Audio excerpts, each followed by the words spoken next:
안녕하세요. 올해로 결혼한 지 3년 차의 남자입니다. 설한 지 5년 차의 남자입니다. 과거의 일로 인해서 요즘 매일 하루하루가 정말 힘이 듭니다. 대체 일을 어떻게 해결해야 될지 고민이 계속되어서 여기에 한번 고심 끝에 사연을 보내봅니다. 심 끝에 사연을 보내봅니다. 좀 재수없는 소리지만 전 어릴 때부터 인기가 나름 있는 편이었습니다. 또래보다 키도 크고 잘생겼다며 절 따라다니던 여자애도 있었어요. 대학교에서 학년마다 여자친구를 바꿔가면서 사귀었었는데 제가 군대를 전역하고 다시 대학교를 복학해서 저보다 3살 어린 여자애를 상관 적이 있었습니다.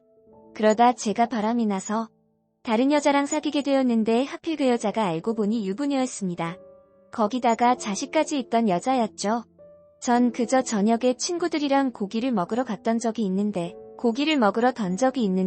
제 맘에 드는 여자가 있어서 들이댔었고 그 뒤로 바람피면서 그 여자와 한 달 넘게 모텔도 가고 데이트도 하고 하다가 알게 된 사실이었습니다.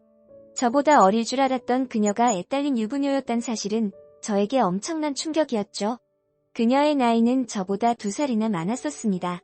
남편은 뭐하고 애는 어떻게 하고 여기에 나오냐니까 어떻게 하고 이에 나오다가 남편은 지방에 파견을 나가 있어서 집에 없고 아이는 엄마한테 맡기고 나왔다던 그녀. 저도 마음이 꺼름칙해서 이러면 안 되는 거 아니냐고 말했지만 남편은 자기한테 매달려 사는 바보라 절대 모른다고 했고 저도 사실 그녀가 좋았던지라 계속 만났었습니다. 그녀는 급기야 제 자취방에까지 와서 자고 갈 때도 많았고 그런 일들이 생기자 당연히 여자친구한테 꼬리가 잡혀서 걸릴 수밖에 없었죠. 여자친구는 어느 날 제 방에 있는 다른 여자의 머리카락을 발견하고는 저를 미행했던 겁니다. 사실 진짜 안 좋은 거 알지만 옛날엔 저도 아니 결혼할 것도 아닌데 한 여자에게만 구속받는 걸 별로 안 좋아해서 이 여자 저 여자를 많이 만났던지라 걸리고도 좀 대수롭지 않게 생각했던 게 큰 문제였습니다. 여자친구의 분노와 배신감은 제가 상상한 것 이상이었고 정말 저를 미친 듯이 스토킹하여 제가 누구와 만나는지도 알고 사실과 그 여자가 유부녀란 사실과 애도 있다는 사실 그리고 유부녀의 집과 주소 남편까지 다 알아낸 거였죠. 그 사실을 알게 되자 제 여자친구는 그 모든 걸 유부녀의 남편에게 말했고 그 남편이 제가 다니는 학교까지 찾아와 절 두들겨 패고는 경찰까지 오게 되었습니다. 그리고 결국 저는 상간남 고소까지 받아서 합의금까지 물어줬네요. 저희 집에서도 난리가 났지만 학교에서도 소문이 쫙 퍼지면서 쓰레기로 낙인이 찍히게 되었고 도저히 변명으로 커버할 수 없을 정도라 처음엔 학교를 자퇴할까 생각했지만 이미 2년도 안 남은 학업이었던지라 그냥 그 후로 졸업 때까지 왕따로 조용히 고개 숙이고 다녔었습니다. 제가 지나가면 애들이 엄청 욕하면 수근거리고 할 정도였거든요. 저도 민망하기도 하고 화도 나기도 했지만 자업자득이란 생각도 하게 되었고 그렇게 법정도 가보고 위자료 낸 것도 부모님께 돈을 갚기 위해 알바로 시간을 보내면서 저는 그렇게 정신을 차렸습니다. 한동안 여자도 안 만나고 몇 년간 취업에 매달린 끝에 대기업에 취직했습니다. 대기업에 취직하고 나서도 여자친구 안 만들고 다니다가 어느새 나이가 결혼정년기가 되어 지금의 아내를 직장 동료의 소개로 나대었었죠. 아내는 저와 동갑내기 여자였습니다. 밑으로 여동생 하나 있다고 했었죠.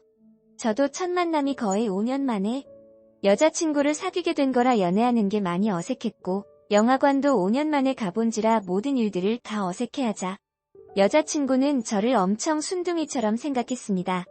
생긴 것만 보면 날라리 같은데 왜 이렇게 순진하냐고요? 그런 모습이 더 마음에 든다며 저희 둘의 관계에서 여자친구가 항상 리드를 했었고 저도 별말 없이 리드하는 여자친구를 따라다녔었죠. 그렇게 저희 둘은 무난하게 연애를 1년 반쯤 했을까요? 맹세코 그 기간 동안 다른 여자를 만나거나 그런 적은 단 한 번도 없었습니다. 여자친구는 2년 가까이 저와 연애를 하면서도 별 문제가 없어서 그런지 진지하게 저랑 결혼하고 싶다고 말을 하더군요. 집에서도 자기가 이제 30이 되어 간다고 그 전에 부모님이 결혼하라며 설자리를 주선하려고 하길래 남자친구가 있다고 하자 저를 그럼 집에 데려오라고 했다더군요. 그전까진 여자친구 집이 엄청 엄했었기에 여자친구가 저와의 관계를 부모님께 속였었지만 부모님의 선을 보라는 압박에 모시겨 어쩔 수 없이 말을 할 수밖에 없었던 거죠. 저도 여자친구에게 불만은 하나도 없었고 정말 이 여자다 싶어서 결혼하려고 했습니다. 그렇게 결혼 이야기가 진지하게 오고 가기 시작했었고 처음 여자친구 집에 인사를 드리러 간 날 떨렸던 마음과 다르게 모든 게 처음엔 좋았습니다. 제가 긴장한 것과 달리 처가댁 어르신들께서는 저를 좋게 봐주셨고 저 역시 대화도 잘 통해서 한 고비는 잘 넘겼구나라고 생각했습니다.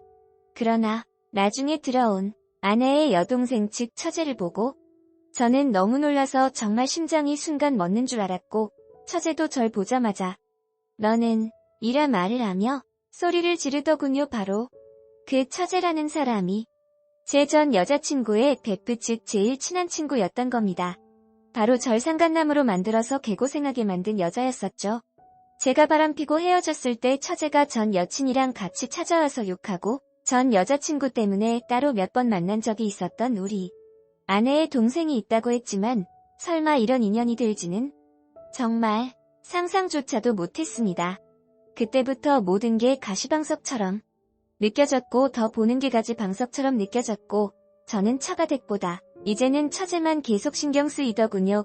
그러자 다들 왜 그러냐고 들이본 적 있냐니까 처제가 절 쳐다보며 아주 불만 가득한 표정으로 비꼬는 웃음을 짓더군요. 한전 처제가 과거에 일어났던 모든 사실을 아내에게 말할까봐 정말 부들부들 떨면서 있었습니다. 이 모든 자리가 갑자기 한순간에 지옥으로 변할 것만 같았죠. 그런데 바로 폭로할 것 같았던 처제는 모르는 사이라면서 한 번 더 이상한 웃음을 지으며 저를 쳐다보았습니다. 처가댁 어르신들께서는 실없이 그럼 왜 소리를 지르냐고 하고는 넘어갔고 그런 긴장감 속에서도 처가댁 어른과 아내는 저한테 엄청 잘해주시며 결혼 허락을 해주셨습니다. 그리고 며칠 뒤 상견례와 결혼식 날짜를 위해서 한 번 더 아내의 집에 만났을 때도 처제는 계속 저를 비웃으면서 엄청 신경 쓰이게 하더군요. 그러자 아내는 정색을 하면서 너 형부들 사람한테 너무 개념 없게 대하는 거 아니냐며 조심하라니까. 처제는 언니 보고 헛똑똑이한테 그딴 소리 듣고 싶지 않다며 갑자기 티격태격하는 겁니다. 알고 봤더니 아내와 처제 사이가 상당히 안 좋았던 거였죠. 그 이후로 저는 도둑이 제발 저린다고 아내 보고 처제가 혹시 나에 대해 뭐라고 말하네? 라던지 동생이 나에 대해서 뭐라고 말한 적 없어? 라며 이런 질문들을 계속 집요하게 물어대자 아내가 엄청 성질을 내면서 당신 혹시 내 동생한테 관심 있니? 라고 물어볼 정도였습니다. 전 아내한테 여자 한 번 안 만나본 순둥이 같은 남자였거든요. 아내가 엄청 보수적인 여자라 끈전 순결을 지키고 싶다고 했고 저도 그렇게 생각한다고 나도 총각이라고 거짓말까지 했었습니다. 하지만 처제는 모든 걸 알고 있었죠. 전 여자친구와 이미운전 순결 따윈 없다는 것과 제가 유부녀와 불륜나서 상간남이 된 것이 외에도 온갖 바람으로 쓰레기가 되었다는 걸요. 지금이야 부러울 것 없는 좋은 직장의 떳떳한 사회인이지만 매일 하루하루가 정말 지옥 같았습니다. 그렇게 우여곡절 끝에 결혼식을 하게 되었고 여곡절 끝에 결혼식을 진짜 결혼식을 마치자마자 처제는 매일 밤 연락이 옵니다. 제가 퇴근할 무렵에 연락이 와서 절 불러내더군요. 둘만 만나서 커피숍에 들어가자 처제는 저에게 내가 널 형부라고 해야 되냐? 아니면 쓰레기라고 해야 되냐? 라고 말하며 바로 반말부터 했습니다. 제가 이미 결혼도 했고 아내는 내 과거 같은 거 모른다고 하자. 그랬겠지 언니 성격에 네가 그런 놈인 거 알면 진작 사단났을걸? 너 같은 놈이 어떻게 이렇게 살게 되었는지 몰라? 라고 말하면서 세상은 좁다며 그렇게 비꼬던 그녀에게 내가 그렇게 싫으면 진작 언니나 가족들에게 말하지 왜 이렇게 결혼하게 놔뒀냐니까. 언니 지복이지 뭐. 네가 이런 쓰레기인 줄도 모르고 결혼한 아내 잘못이라며 겨우 몇 년 일찍 태어난 주제에 항상 기분 나쁘게 그년이 자기를 무시했다고 하더군요. 그렇게 말하는 처제는 아내에게 쌓인 게 정말 많았던 것 같더군요. 그래서 저는 처제에게 그럼 무엇을 원하는 거냐고? 난 더는 문제를 일으키고 싶지 않다. 이제는 행복하고 싶다니까. 저보고 뻔뻔한 새끼라며 전 여자친구가 그 뒤로 어떻게 살고 있는지는 알고 있냐고 하더군요. 모른다니깐 그 뒤로 우울증에 대인기 피지증까지 걸려서 일도 안 하고 폐인처럼 지낸다고 네가 한 여자의 인생을 망쳐놓고 가. 여자의 인생을 망쳐놓고 지금 와서 뭐라고? 라며 화를 내는데 저도 그 당시에는 너무 어려서 철이 없었고 그때 일로 반성도 많이 하고 처벌도 다 받았다고 그래서 지금은 열심히 살려고 노력하는데 다른 사람도 아니고 친여동생이 언니 인생을 망치면 좋겠냐니까. 처제는 저에게 말하길. 됐고 앞으로 돈이나 내놓으랍니다. 무슨 돈이냐고 따졌더니 네가 말한 그 고귀한 가정의 평화 공짜로 지킬 생각 말고 제대로 지키려면 돈을 달라네요. 저는 얼마나 줘야 되냐니까 매달 200만 원씩 입금하라고 계좌번호를 알려주더군요. 저는 그래서 이만큼의 돈이 빠져나가면 나중에 피해 안 해도 알게 될 텐데 그땐 어떻게 하냐고 물으니 그건 내가 알 바 아니고 니네 부모한테 줬든 뭐든 간에 알아서 이유를 만들라고 하더군요. 저는 그래서 어쩔 수 없이 그날부터 처제에게 매달 200만 원씩 보냈습니다. 하지만 처제는 돈만으로 만족하지 못하고 자기 맘대로 저를 종처럼 부리며 매일 밤 저한테 욕을 적어서 보내거나 술을 마시면 욕바지를 시키고 심심하다고 불러내어서 엄청 비싼 음식점에서 밥을 실컷 얻어먹고 가고 저를 매일매일 정말 피를 말려가고 있습니다. 아내한테는 처제와 남다는 이야기조차 못하고 처제가 부를 때마다 없는 거짓말들을 계속 만들어내고 아내에게 돈조차도 거짓말을 하게 합니다. 처제녀는 일도 안 하고 제가 주는 돈을 용돈이라 표현하며 매일 놀러 다니네요. 혹시나 저는 이 모든 일 밝혀질까봐 지난 몇 년간 매일매일 불안에 떨며 살고 있습니다. 저도 점점 더 이상 한계가 오는지 견디기가 너무 힘드네요. 그냥 모든 걸 다 털어놓고 이혼하는 게 맞는 걸까요? 어떻게 해야 할까요?